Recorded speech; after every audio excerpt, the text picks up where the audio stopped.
Welcome to the Worldshapers, conversations with authors about their latest books. I'm your host, Edward Willett, and this episode's guest, Jonathan Handel, talking about his children's book, What Do You Want to Be?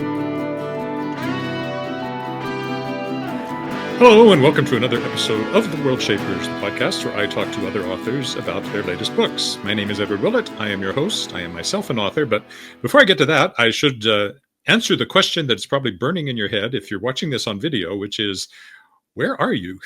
This is not my usual background, obviously. This is actually a condo that we own, and I'm living here because not quite 2 weeks ago, as I record this, I broke my ankle. You can't see it, but I'm wearing this massive boot on one foot, and there's a walker here as I hobble around. And the condo's all on one level, so I'm able to get around more easily than the office where I normally record from, which you will be used to seeing if you watch this on YouTube. If you're listening to it on audio, none of this matters to you, but bear with me. If you're watching on YouTube, you normally see like bookshelves behind me and more of an office setting. And that's, unfortunately, that's on the second floor of our house. And there's no way I'm going up those stairs now for another month or 5 weeks or whatever until I get this. They tell me, they clear me for weight bearing is what I'm waiting for. And then I'll be able to start moving around more normally. So, but I don't let that stop me. Here I am. And I just made the new setup, and I think it works fine. Brought my good microphone over, so hopefully the sound is still good. So anyway, yes, my name is Edward Willett. I am an author. I am also a publisher. As an author, my latest book is called Fireboy. It's a middle grade young adult fantasy, which just came out not too long ago. Hope you'll check that out. It's a lot of fun, I think. Another recent book that came out that I edited was Shapers of Worlds Volume 5, which is the fifth and final anthology featuring authors who were guests on this podcast, science fiction and fantasy authors. Kickstarted that last year, and it's out now, too. I hope you'll check that out. Both of those books came out through my publishing company, Shadowpaw Press. Shadowpaw Press, named after our cat, is a traditional publishing company, so I publish a lot of other authors besides myself, many of whom have been on the program and others who will be in the future. And on the Shadowpaw Press side, the most recent release was called, other than Fireboy, was called The Gods of a New World, which actually ties in a little bit to today's interview because it's about a world in which AI, talk quite a bit about AI in the interview today. Gods of a New World is about a world in which tech billionaires and advanced AI, trillionaires, who actually think of themselves as gods, have basically saved the world from bad times that descended upon it. But now they want to go even further and they want to seize control of reality itself. So I highly recommend it. It's by Ryan Melsom, an Ottawa author, and you can find that anywhere you would like to search for a book, Gods of a New World by Ryan Melsom.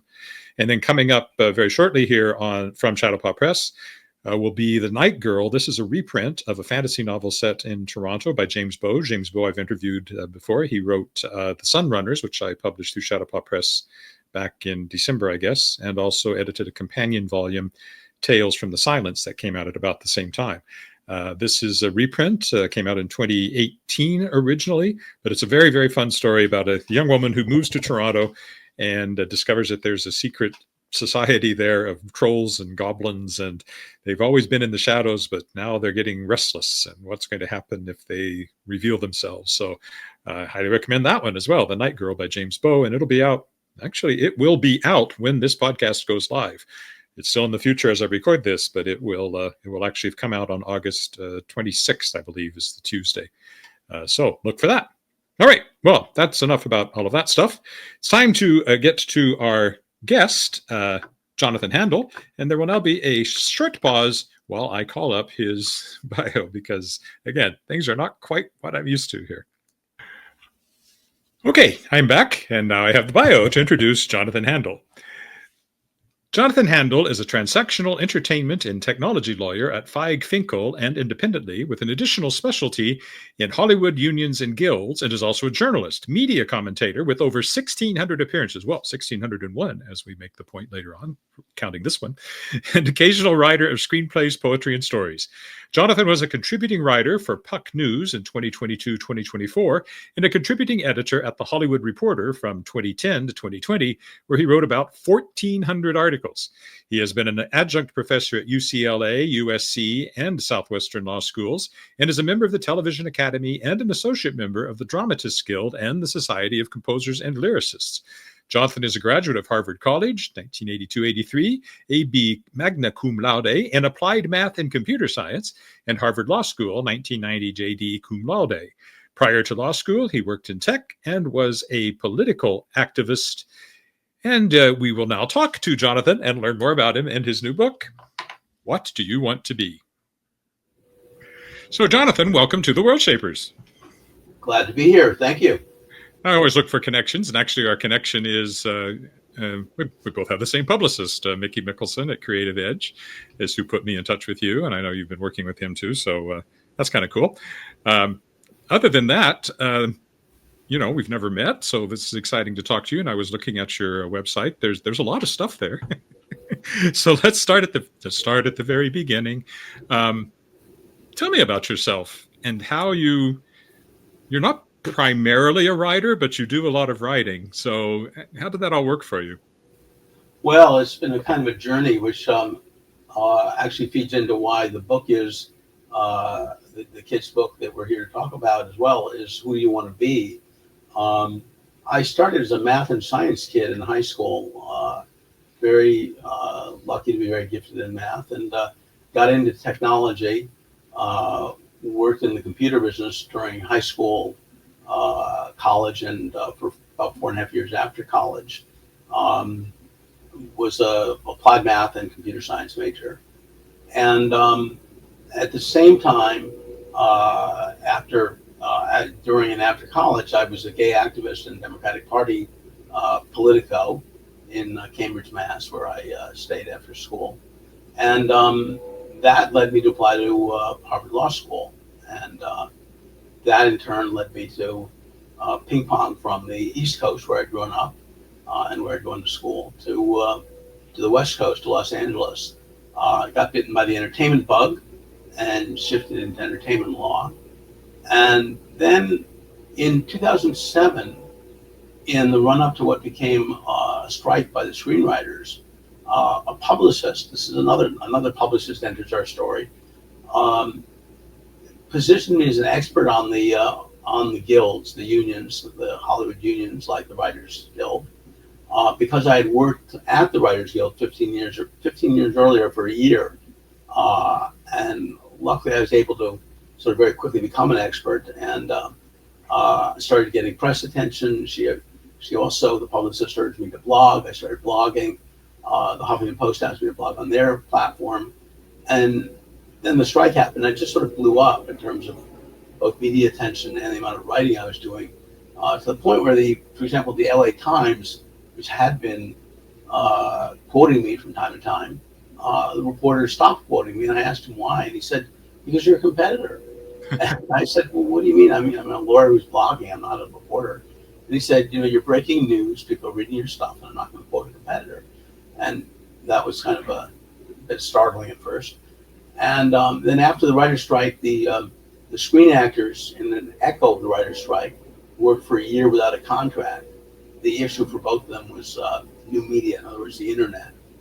Remember, this is 2007, 2008, so it's before Netflix was still sending discs out in envelopes by the Postal Service, the Pony Express, as I like to put it. And so I continued with my involvement, and then a year later, the Hollywood Reporter called me out of the blue and said, "We hear that the Teamsters, the truck drivers who haul the movie equipment, the cameras, the lights, and everything, might go on strike now. Do you know anything about that?" And I was like, first of all, why is an editor calling me, not a reporter calling me? And secondly, do you know anything about that? Like, what the hell kind of an interview question is that? And I said no, and he said, "Well, would you like to look into it and write about it for us?" And I was like, 2010, reporters are getting laid off across the country because of the internet and the recession. And I was like, is this guy offering me a job? So I said, well, does it pay? And he laughed and said, yeah. Not as well as being a lawyer, but yeah. And I was like, Okay. And that's how I became a journalist. And for 10 years, I wrote for the Hollywood Reporter while practicing law. Wrote about 1,400 stories, or basically three a week in that time.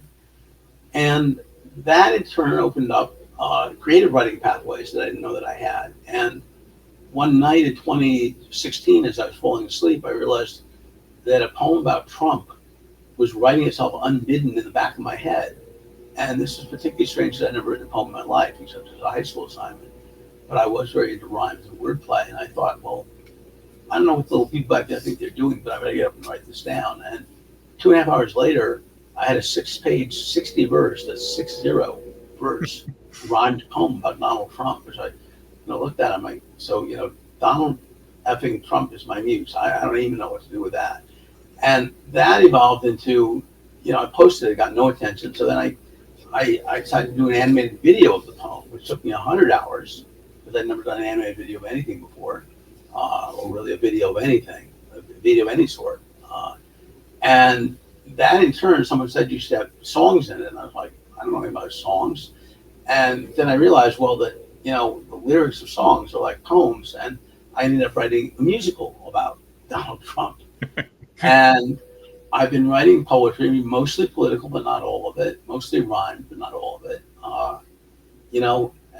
ever since. And I'm an associate, I became an associate member of the Dramatists Guild, which is for playwrights, and of the Society of Composers and Lyricists, because I'd written the lyrics for this musical.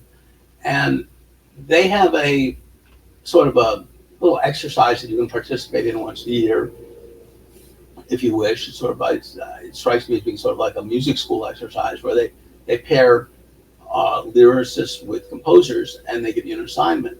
And one year the assignment was to write a kid's song. So we were brainstorming, what should we write about? And we both had sort of ping-ponging careers.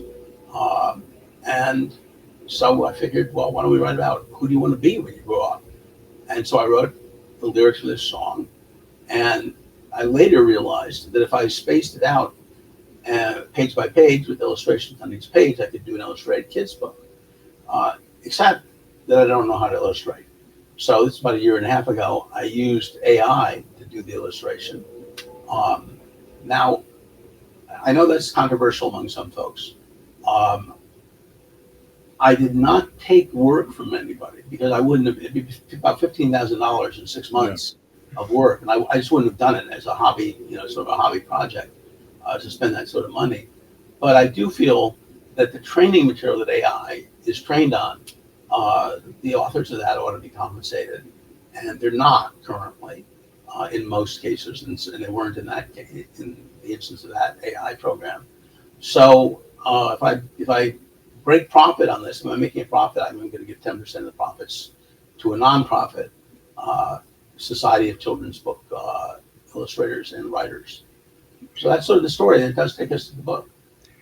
Let me take you back to the early days. I mean, you're math and science guy. That does not necessarily mean that you're somebody who's good with words. My wife's an engineer and she can't spell. So was there always, though, that kind of interest in words? You said you liked wordplay. You hadn't written a poem before, but you liked wordplay. Did you do any writing as a kid, or were you a big reader, or where did the love of language kick in? It's a very astute question. Couple of dimensions on that. One is that my mom, very early on, read Lewis Carroll to me, and bought me Lewis Carroll.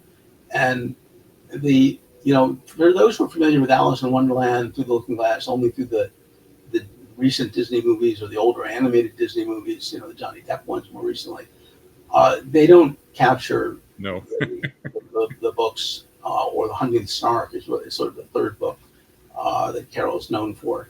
They don't capture Carroll, and it's not really, I don't know how you would. The books are filled. Lewis Carroll was the pen name of Charles Ludwig Dodgson, who was a math professor. I was going to say he was a mathematician too, yeah. That's right, at Oxford.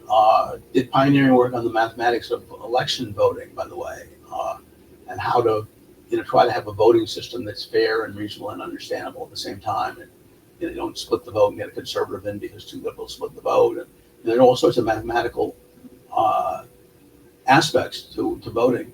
In any case, His books are very much infused by a love of paradox, of mathematics, of logic, of linguistics.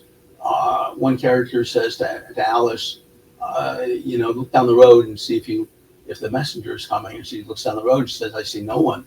And the other character, the king of, the White King, says, oh, to have such eyes, to be able to see no one, and at such a distance, So that just struck a chord with me, really appealed. And then the other thing I would point to, two other things. One is my parents were very adept in their choice of where to move when I was 6 years old, and the high school that I went to, the school system I went to, was very academic and very writing intensive. And the other thing was one of my computer jobs in high school, one of my summer jobs was for IBM, which at the time was a computer company that you have to compare to a combination of Google, Apple, and Microsoft. They're the single most dominant company in the space. And they asked me to write a computational linguistics program. So I wrote a program where you could type in an English sentence and it would spit out a sentence diagram. It would analyze the structure of the sentence. What's the subject? What's the verb? The object? The adjectives? The modifiers? Sentence diagramming. My dad was this English teacher, and he still knew how to diagram sentences. I learned it, but I've long forgotten it. Well, the notation that we came out with, that we would spit out with the program, was different than that. Those lines and diagonals. It was more sets of nested parentheses. So you have a sentence, and then there's the noun phrases in parentheses. The noun phrase might be the tall boy. The tall boy kicked the ball, whatever. So the tall boy is the noun phrase, and within that, nested parentheses, tall boy, and the article and the adjective and the noun and so forth. And interestingly, they then asked me to write a technical report on the work that I'd done to publish in the IBM Tech Report series. And I sent a draft of my report to the guy I was working for, PhD at IBM I was working for. He sends it back with one main comment about one paragraph in. He goes, "Reader falls asleep here." And in an instant, it was a humorous, it was an incisive, it was a sharp edge, but incisive comment. And in an instant, I realized and understood the relationship between readers and writers mediated through writing in a way that I had not visualized it before and never forgotten. And what I tell writers, younger writers, is that you have to remember that every word, every punctuation mark, every sentence, paragraph, and subheading is an opportunity to lose the reader. Because most readers, most of the time, would rather be doing anything other than reading or writing. That's the sad truth, especially. And it's worse all the time with so much that you can do now with your time. Well, that's right. I mean, readers would rather be on Facebook. They'd rather be on social media. They'd rather be playing sports. They'd rather be having sex. They'd rather be, seriously, they'd rather be doing anything other than reading or writing, at least to some degree. And the distractions, as you say, have multiplied exponentially to mix two mathematical metaphors together. And there is just an awful lot that distracts people from reading the writing that one does. And there's also a lot of writing that you're competing with. And you're competing with movies, TV, and video games, and on and on. So I am lucky to have been able to. I don't do a lot of rewriting. I'll add, I'll delete sometimes, but I don't usually have to throw out much of what I've written. Say for the Hollywood Reporter, I mean, my writing is engineered such that I try to ensure that the reader is never confused and always understands context as well as the literal facts. And I try to engineer flow into my writing. And there are techniques for doing that, so that you start reading and it's just like a canoe down a river, and all of a sudden you're out in the open sea. You finish the article before you even realized it.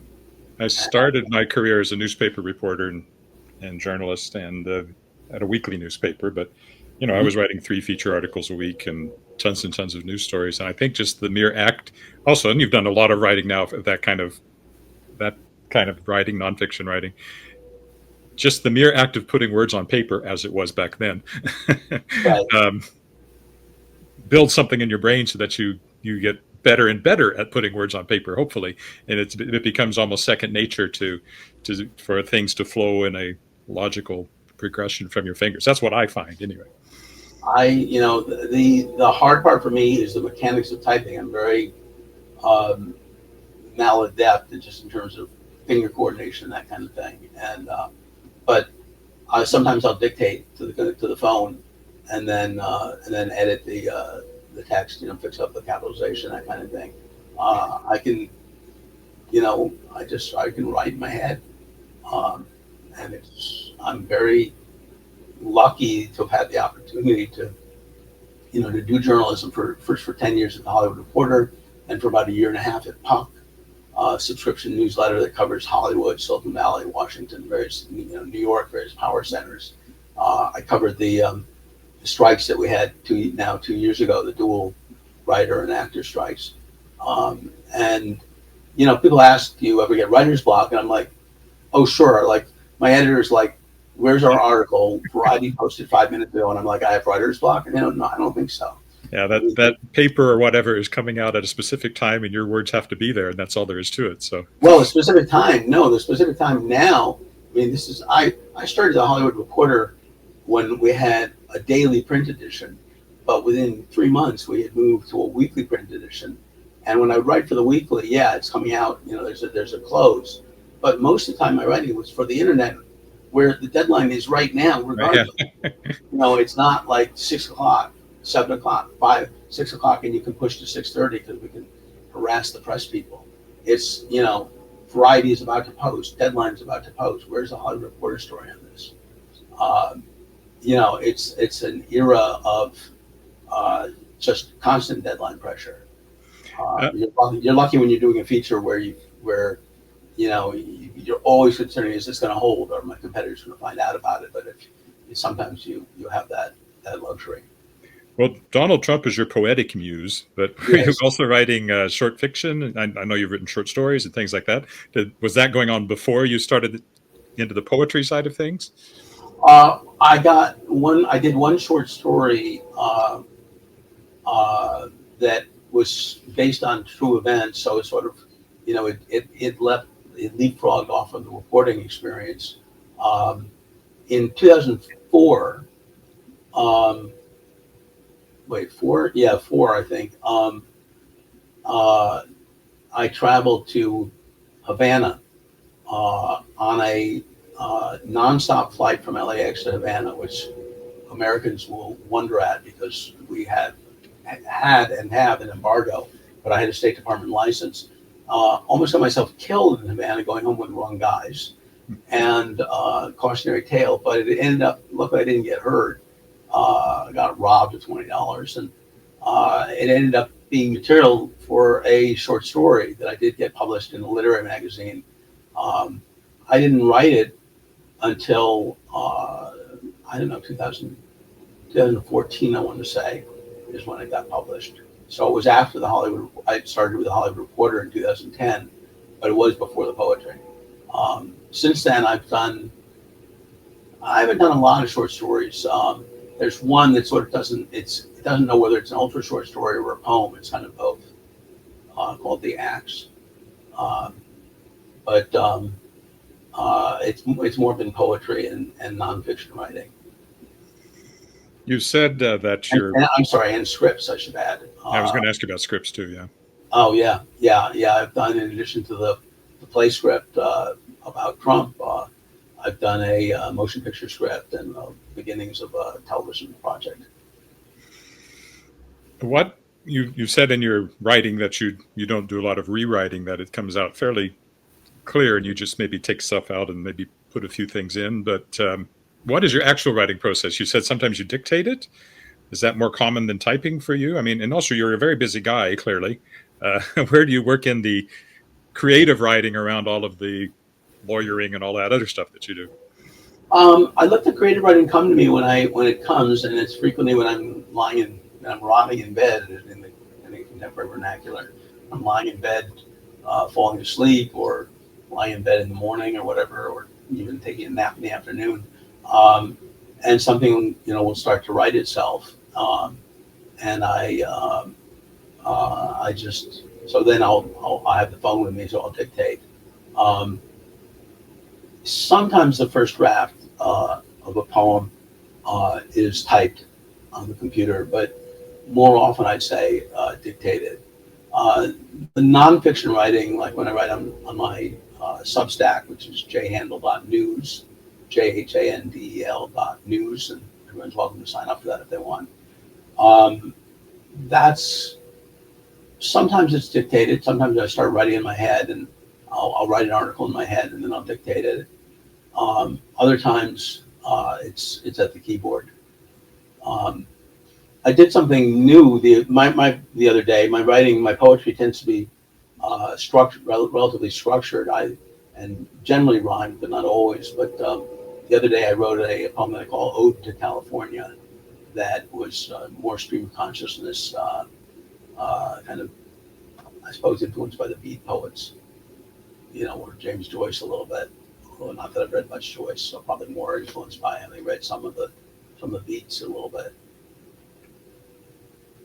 Do you find a different kind of reward for? I mean, you write a journalistic piece. There's a reward in having done that well and communicated what you want to communicate. Is there a different kind of reward for having indulged the creative side of things, the storytelling and the poetry? Do you find those a different kind of reward for you? So everything I do overlaps. Um, my writing, my nonfiction, my journalistic writing sometimes is data journalism, so it overlaps with my mathematical background. It sometimes is about technology, which of course, as people will know, has greatly influenced the entertainment industry in the last 20 to 30 years. Nowadays, streaming and AI and so on and so forth. When I appear in the media, as I'm doing right now, I'm obviously communicating with people. For some small definitions of the media, yes. Well, the media, no, but very, very well done media, very incisively curated, I would say. Uh, Whatever it is, whether it's a national network, whether it's a podcast, whether it's a newspaper, you're communicating. When I'm writing an article, one of the interesting things about writing for online, even for publication like the Hollywood Reporter, is when you write for online, the reporter is expected to write the first draft of the headline, unlike when you write for print. And indeed, at the Hollywood Reporter, when I would write for the weekly print edition, I did not write the headline, although I would have an opportunity to respond to what the editor had written and get them edited if I felt it wasn't a fair headline or supported by the copy or the text. But when you write for online, you write the headline, then the editor can edit it. And there were times when I would have a 20-minute back and forth with my editor about the headline because they want something more, clickbaity that wasn't entirely supported by the copy, or that presented sort of one point of view in a way that wasn't appropriate. Writing about the unions, it sounds dry. It's not. The Hollywood unions, especially the actors union, SAG-AFTRA, which is the merger of the Screen Actors Guild and another actors union, are very political, and people will not hesitate to respond sometimes in very adamant tones about one's writing. Then the creative, and the headlines, of course. If you think about the relationship between a headline, a subheadline, and a lead sentence, the opening sentence, pardon me, in an article, there's a poetry to that, actually. There's a poetry to headlines, and there's a sort of an almost haiku relationship. You don't want the headline, the subhead, and the opening sentence, the lead sentence, to repeat each other, but they have to overlap to enough of a degree that the reader, when they see them, understands the story that's being told just by those first three components of the news. What's that classic headline? A headless body found in topless bar. That one always gets quoted. Yeah, well, I actually was lucky enough to have the opportunity to do one that some people told me they felt rivaled that, which I was like, wow, so that is a hilarious headline. We have something in LA called the Magic Castle, Hmm. a magic club for professional magicians, very high, very top ranked magicians. And they have food service there, and then you see magic shows, and eat the rubbery steaks, and then you go watch this magic show in this room and magic show in another room. And one day I became aware that the restaurant and bar workers at the Magic Castle were suing the Magic Castle for alleging wage theft, that they were forced to falsify their time cards, not get paid their overtime and all the hours they worked. I immediately decided that I had to write about this for the Hollywood Reporter. Not because the Hollywood Reporter cares that much about live venues. I mean, it turned out we had written about the Magic Castle in the past occasionally, but obviously it's more the focus of the magazine is TV and movies and streaming and stuff. But the reason I decided I had to write about it was I immediately saw the headline in my head, which was Magic Castle made wages disappear, lawsuit says. I couldn't resist it. And, in the piece I had, this is not the first time the law has turned its evil eye on the Magic Castle. I talked about some of the other stuff that had happened, lawsuits, internecine lawsuits. And I think I ended the piece by saying the Magic Castle did not respond to a request for comment, but this reporter did inexplicably find a quarter lodged behind his ear after leaving a voicemail. And then when they did respond later, I amended the article and I added the Magic Castle subsequently sent over a piece of shortbread, baked inside of which was a note stating that they do not comment on pending litigation. So it was not. I couldn't resist it. And another occasion that was exciting, not humorous but exciting. I wrote about a leaked. I wrote about a report, a confidential report that I spent 3 months, working sources to get a copy of, and I was able to explode a misconception about the report that related to whether the unions, the SAG and the AFTRA, should merge, which they did do in 2012. And it was in that context that I had. And so I had my own little mini Pentagon Papers kind of article to write. And there, in describing the report at one point, towards the end of the article, I wrote a sentence that I was later, I got comments on it, that this is the most poetic sentence I've ever seen in a trade magazine. So yeah, there's overlap between forms of writing. Well, and I think a lot of the joy of any style of writing is finding interesting and fun ways to say what you want to say. It's that enjoyment of wordplay, as you say. It's not wordplay necessarily in the form of puns, but in the way that the words play with each other, and the way that the words feed off each other, and the way that one sentence rolls into the other. And I do a lot of nonfiction writing as well. And while I certainly prefer writing fiction, I get a lot of enjoyment out of writing nonfiction too. I did a newspaper column for years, and the writing itself is a joy, I find, and it sounds like you really enjoy it as well. I love it, and it's like chocolate or sex or something. It's just I guess it must be releasing endorphins, because it's just is so pleasurable. And do you want to hear a poem? Sure.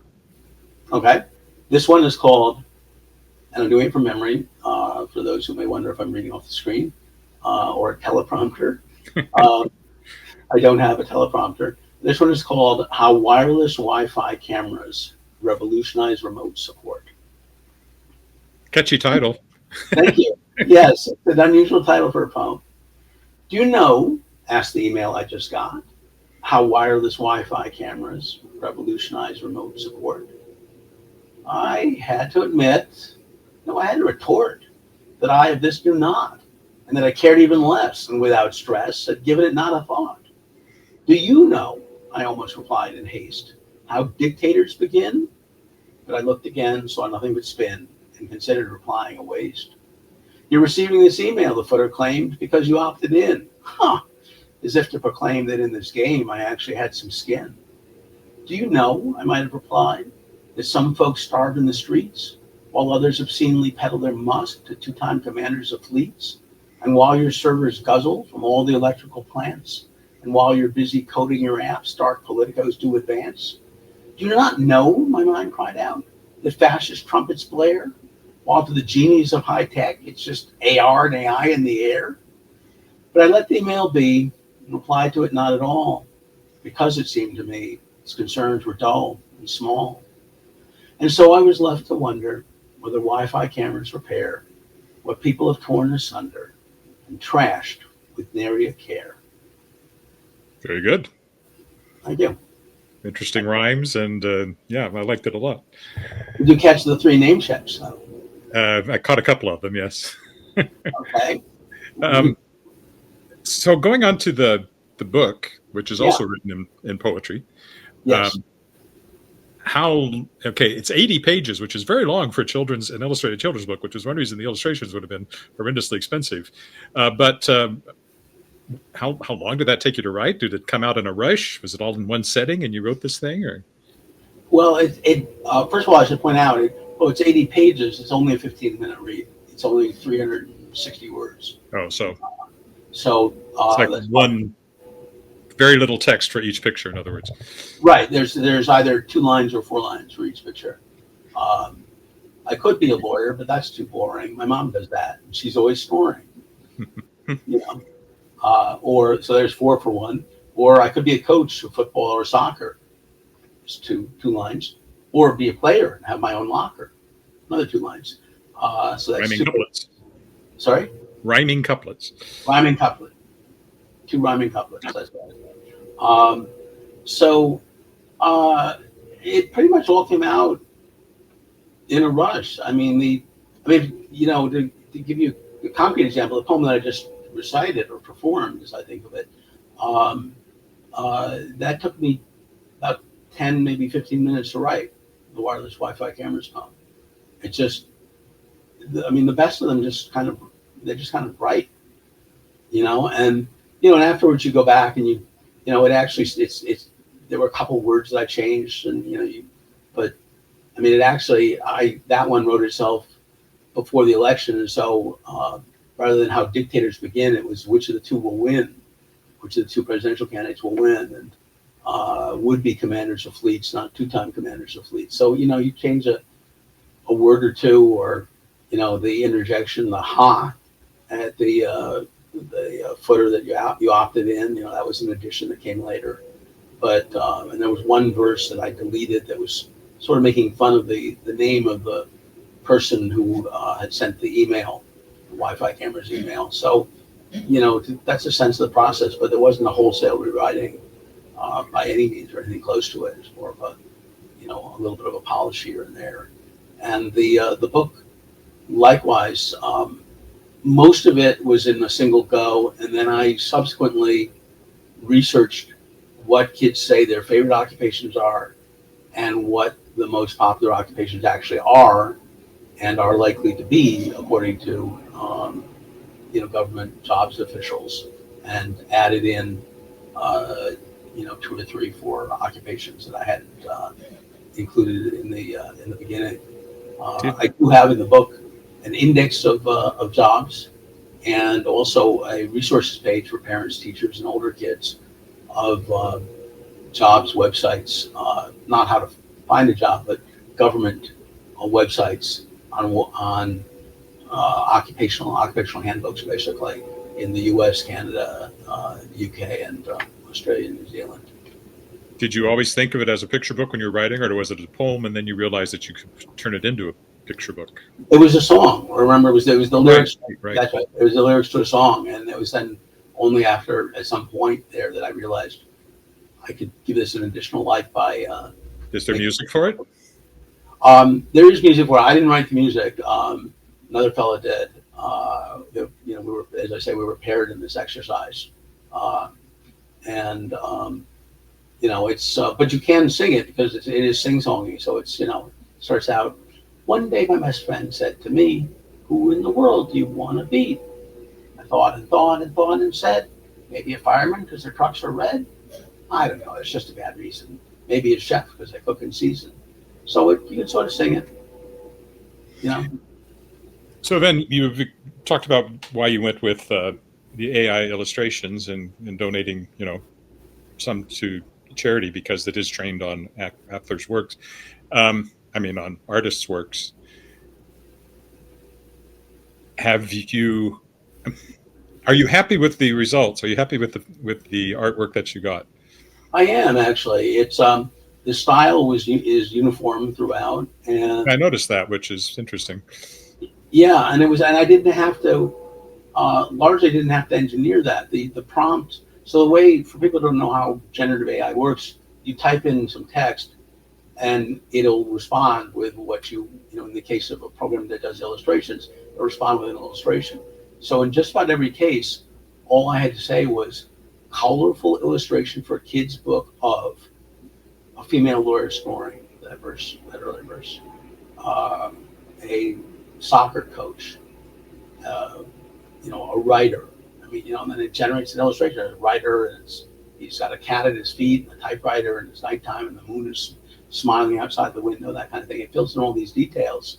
A bookstore owner, and there's a cat there too, because bookstores didn't have cats, and it's just like, it's creepy in some ways. It's really quite startling. Yeah. And the illustrations, I am happy with them. They don't break. I wouldn't say that they break experimental ground. I don't have the artistic chops to have instructed the program in a way to say, okay, well, change the point of convergence to like this, and the parallelism, and make it the style of such and such an obscure artist, and this and that and the other thing. But they are very joyous, colorful, fun illustrations of adults with some childlike features to them, performing various jobs. Did you have to regenerate a lot? Because AI can do some really weird things sometimes. Yeah, some fair amount you hit regenerate. Fingers and things it has trouble with. Yeah, luckily I don't think I got any bad fingers. I have some barbells for an exercise guy that where the plates are different colors, and they're not symmetric. That's a little weird, but I didn't get any six fingers. The whole process took of generating the artwork for this book took less than 8 hours. In fact, it took 2 days because they even on the $20 a month plan, they limit you to a certain number of amount of work to even out the load on the servers. But cost wise, instead of $15,000, the whole exercise took me, call it 1 day out of a $20 a month plan, 66 cents. $15,000 versus 66 cents is a roughly 30,000 to 1 ratio of cost saving. It's just it tells you that the technology, when it gets skilled enough in a particular domain, whether it's text or illustration or video, is now the frontier, and music and audio. It's inexorable. It's not something that's going to be Well, in the writing too. Yeah, in the writing domain as well. Now I haven't found any of the writing. It was interesting. I asked it to write something in my style, not for this book, but more recently, just playing with the next to latest version. And it did. And then it said, I can tell you about Jonathan Handel's style, and it analyzed my style and said, you're writing flows, and it's this and it's that, and you like wordplay, and I'm like, Jesus Christ. This thing is really spot on. And then I asked it, do you like my writing style? And it said, yes, genuinely. I'm like, oh, well, I'm glad that it's giving me the genuine answer. Like, yes, genuinely. What the hell is this? The AI is just, kind of, I asked it to tell me about myself, one of them, and not that long ago, and it completely made up parts of my background.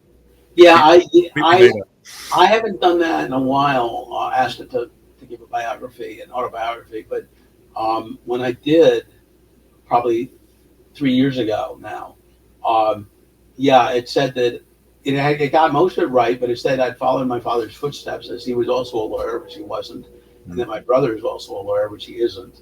So it just it gave me a completely fictitious set of parents. Had nothing to do, and it's not like that information is not online. I know it is, but it's I'm not a huge public figure, so I guess it didn't dig deep enough. This again was a while ago. It might be better now. I do a thing every day on the novel I'm working on now, where just for fun, I post the first sentence that I wrote today and I get Grok to throw up whatever it illustrates that sentence as.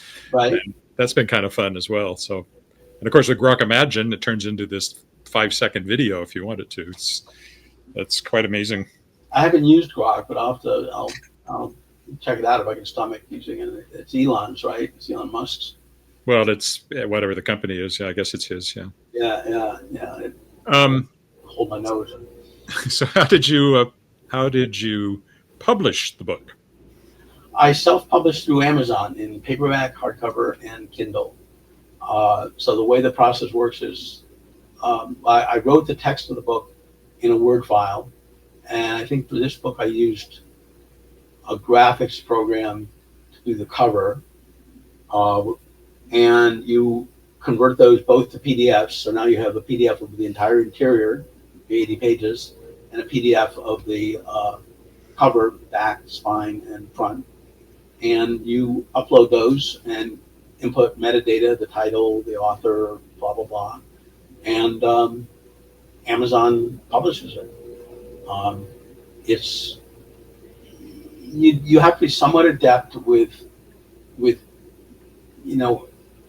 layout programs and things like that to get it right. Like here, for example, the running headers were easy because I just had the page number. But some of my nonfiction books, I've wanted to include the name of the chapter, and getting that right in Microsoft Word, takes some Googling and some playing around to make sure to get it right. And you have to double check that the last page of a chapter doesn't inherit the title of the next chapter or vice versa, those kinds of things. So it's it's tinkering that's, if you're adept at using computers and using word processing programs and graphic programs, makes the process easier. When did it come out? The book came out about a year and a half ago now, January of last year. And what feedback have you had on it? The feedback has been very positive. In a couple of cases, I had parents tell me that their kid has a pile of books to choose from. It's meant for kids 4 to 8, because it is a picture book, and that they routinely pull this book out of the pile and love it. That's my good reader response. It is a reader response, and my influences in my poetry, and including the poetry that is this book, are Lewis Carroll, Dr. Seuss, a singer-songwriter named Tom Lair, who coincidentally just died, several weeks ago, and maybe a bit of Gilbert and Sullivan. So it's the rhyming, the puns, the rhythm, the sing-songy nature of a lot of the poetry, like what you've heard little samples of now, very much influenced by those folks. And have you had any negative pushback on using AI illustration? Oh yeah. Some Mickey indicated that some book podcast declined to interview me because of that. And here in Hollywood, using AI is very controversial, because of the fear that it will displace crew members, actors, maybe even writers as well at some point.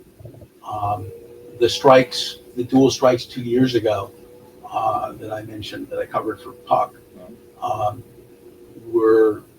it was very interesting. The strikes, the contract demands were initially around compensation and what are called residuals, which are royalties that actors, writers, and directors get. They're calculated in various ways, and everyone's always fighting over how much the residuals should be, what the formula should be. But very early on in the writer's strike, it became clear, because 4 months earlier, ChatGPT, the version that everyone learned about in late 2022, came out and had all these amazing capabilities, and suddenly everyone was like, "Oh my God, we're all going to be replaced." So coming up from the grassroots of the membership, the strike was about the 2 strikes were about AI, and AI turned out to be the biggest issue in those 2 strikes. the writers and the actors, and they got contract provisions that were somewhat protective, but also had gaps large enough to drive a truck through. So it's sort of, you got a lot more than nothing, but a lot less than a dam that's going to hold back, 100-year flood. It's a very difficult time in the industry, and there's a movement. It was a difficult time because of streaming, because the economics of streaming are so much more. I mean, if you think about how much you get when you subscribe to Netflix, you've got this library for just $18 a month or something of thousands of hours of programming. It's just much more economical for the audience, for the user, than going to movies for $20 a shot. And your TV is 50 or 60 inches, and it's almost like watching a movie on your own TV now, as far as detail and everything that you can see. That's right. 50, 60. Here, TVs are 60 and 80 inches. I mean, I just picked a number.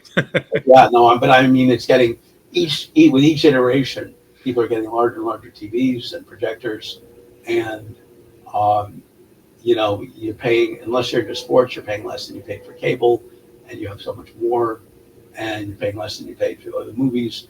Well, the trouble is that what saves money for the consumer means that there's less money in the system to pay crew members, actors, and writers and directors. And you think to yourself, well, but they're all overpaid. I mean, when people make tens of millions of dollars, the truth is most of them don't. The actors whose names you recognize, Tom Cruise's and George Clooney's and so forth in the world, yeah, they make astronomical sums, and they still do, because they can attract people to see something. But it's a pyramid. And once writing is the same way. You've got the Stephen Kings and George R.R. Martins at the top, and millions of people down here who are not earning, even. So you've got people who are earning unfathomable sums. You've got people who are earning enormous sums. You've got people who are earning a very healthy living. And then you've got people who are earning a living, and below that, you've got a lot more people who are struggling to earn a living from writing or from working in the movie business. And that's just gotten harder because of the amount of money that companies have spent building out the infrastructure for streaming to compete with Netflix, which got in early and was very, Netflix used, as I alluded to earlier, used the Pony Express, ancient technology, to distribute their stuff. But unlike the buggy whip manufacturers back in the days of horse and buggy carriages, who were overwhelmed by the automobile and lost their businesses, they thought themselves, I'm not in the buggy whip business. I'm in the business of fine leather for transportation vehicles. They could have been making dashboards and seats. The buggy whip people would have survived. Well, Netflix didn't make the same mistake. They didn't think we're in the business of mailing discs out to people. They thought we're in the business of providing individualized, customized entertainment to people. And they, the way Netflix worked with the discs is you had a queue. You would log on the computer and say, I want this disc next, and then this disc, and then this disc. They'd send you up to 3 a month, depending on what plan you were on. And then when you would send one back, they'd send you the next one from your queue. So they had a computerized list of everything that you were interested in. They knew what you liked. I had a conversation 12, 14 years ago with one of the presidents of Universal. I said, Amazon knows what I like. Netflix knows what I like. You guys don't even know if I've watched your movie. Does that bother you at all? And he said, oh, well, tut. You don't understand how the business works. Well, I did understand how the business worked and was going to work. And he didn't understand the latter and is no longer in the business. And all the other companies are playing catch up to Netflix, which built a business first on studio content before leveraging that to then make their own content and have a whole mixture. So AI now in an industry that's been battered by COVID and by the streaming wars, as we call them, and by the dual strikes 2 years ago, now comes AI, which threatens to upend the entire thing. And there is a movement in the industry to only use AI that where the training data, the people who create the data that's used for training, have been paid.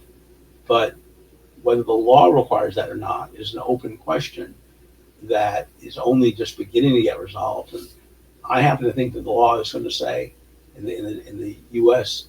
that this is fair use, that it's that in general you don't have to pay the people whose data you're using for training, whose Yeah, original it'll work. be interesting to see. Have to change the law. I mean, it's the So, same in the writing side. There's lawsuits and oh yeah, yeah. Well, I'm so, including the writing side. It's all of a piece. The writing, the movie, the illustration. There are lawsuits in these different domains, but the the issue crosses the domains because copyright law doesn't look at it and say there's one rule for writing and a different rule for illustrations and a third for video. Uh, the question of what's fair use and what isn't, and what the law does or does not address, and whether it can be read to address something that wasn't contemplated. Um, the cases that have come to some early conclusions are writing cases. There were two that were decided about 4 weeks ago, 6 weeks ago maybe, and in both cases the early decisions, not full trial, and these are trial level courts, so they haven't been appealed to the appeals courts or the Supreme Court, who will be the ultimate decider, I think. But the direction they're pointing in is that tech companies can do this without, as long as they tiptoe in certain ways, that they won't have to pay the creatives.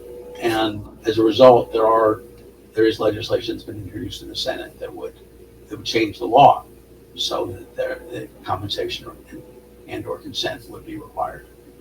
so what are you, as an actual living human being who is not an AI, working on now? Oh, several things. I have a book called The New Zealand Hobbit Crisis.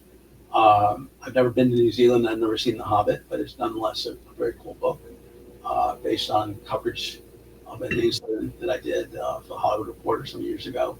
I have a second edition of that I'm going to get out. And I'm also working on a book, a pair of books on media training. So publicists, as you alluded to here, for example, find you opportunities to be in the media. But one thing they generally don't do is give you advice on what to do when you are talking to a journalist, or when you are on television or on a podcast or on a radio broadcast. There are a few books on that subject. The last of them, the most recent of them, is about 10 years old. Which is ancient in modern terms. So Exactly. And my book, the first of the two books, is in a sort of 101 tips kind of format, which is a more useful format, I think, than what other people have done. And it's based on my experience. I've been in the media over 1,600 times, over 1,601 times, counting our appearances today. And I've done, about 15 years worth of journalism and blogging, before the Hollywood Reporter. And so I've been on both sides of the table on that, and gotten good reviews on both sides of the table. So I'm going to try to bring that learning to this pair of books. do you think you'll write another children's book at some point? Possibly. I'm certainly writing more poetry. And if it takes me back to a kid's book, to a subject that inspires me, I would do that. And where can people keep up with you online? Several places. jhandel.com, JHANDEL.com is my website, oriented towards legal stuff, but not only. jhandel.news is a very occasional Substack, a newsletter that you'll get in your email and that you can read online. And I'll announce my new books there when they're out, and I write about various other things from time to time. And then for people interested in the kids' book specifically, it has its own mini website, and it's whotobe.kids. So that's WHO, the digit 2, the letter B, who2b.kids. Okay. Well, thanks so much for being on, Jonathan. That was a great conversation. I hope you enjoyed it. Very much so. Very much. And the best of luck with all the many things that you're doing. Thank you. I really appreciate it. And likewise, this was a wonderful experience. Thank you. And thanks again to Jonathan for that long and wide-ranging conversation. It was very interesting, and I hope you found it as interesting as I did, and as enjoyable. That's it for this episode of The Worldshapers. Just a few housekeeping things, reminding you that you can find The Worldshapers online at theworldshapers.com. You can find it on X at The Worldshapers. You can find it on Facebook at The Worldshapers. You can find me at edwardwillett.com. You can find me on X at ewillett. You can find me on Instagram at edwardwillettauthor. You can find me on Facebook at edward.willett. And you can find me here on YouTube at Edward Willett. And normally I would say you can watch me, you can walk with me around my home city of Regina. Walking in Regina is one of the playlists you'll find on there. But as I mentioned off the top, I've managed to break my ankle, so there will be no walking for a while. I hope to get back to that, though. You can find my publishing company, Shadowpaw Press, at shadowpawpress.com. It's on X at Shadowpaw Press, on Instagram at Shadowpaw Press, and on Facebook at Shadowpaw Press. That's it for this episode of The Worldshapers. I hope you enjoyed it, and I hope that you will continue to come back as I continue to talk to authors about their latest books. That's it for this episode.